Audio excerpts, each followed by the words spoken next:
નમસ્તે બાળકો, આજે આપણે શીખીશું પાણી અને જમીનથી બનતા વિસ્તારો વિશે. દ્વીપકલ્પ. દ્વીપકલ્પ એ એવી જમીન છે જે 3 બાજુએ પાણીથી ઘેરાયેલી હોય અને એક બાજુ જમીન સાથે જોડાયેલી હોય. ઉદાહરણ: ભારતનો દક્ષિણ ભાગ એક મોટો દ્વીપકલ્પ છે. ટાપુ. ટાપુ એ એવી જમીન છે જે ચારે બાજુ પાણીથી ઘેરાયેલી હોય. ઉદાહરણ: લક્ષદ્વીપ, અંદમાન, શ્રીલંકા. અખાત. અખાત એ દરિયાનો એવો ભાગ છે જે 3 બાજુ જમીનથી ઘેરાયેલો હોય અને એક બાજુથી દરિયા સાથે જોડાયેલો હોય. ઉદાહરણ: ખંભાતનો અખાત.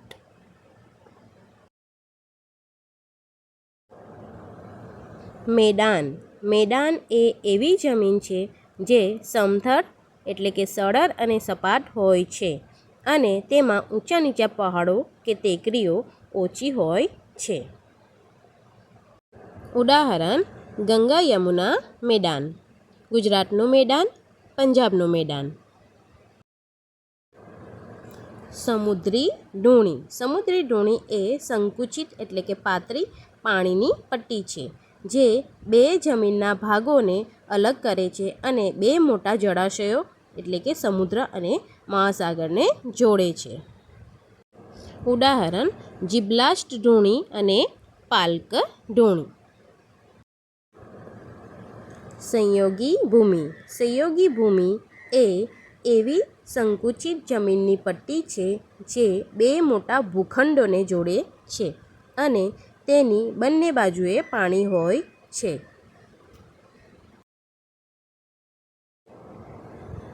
ખાડી. ખાડી એ દરિયાનો એવો ભાગ છે જે 3 બાજુ જમીનથી ઘેરાયેલો હોય છે અને એક બાજુથી ખુલ્લો દરિયો સાથે જોડાયેલો હોય છે. ઉદાહરણ: બંગાળની ખાડી, કેમ્મા ખાડી, હડસન ખાડી.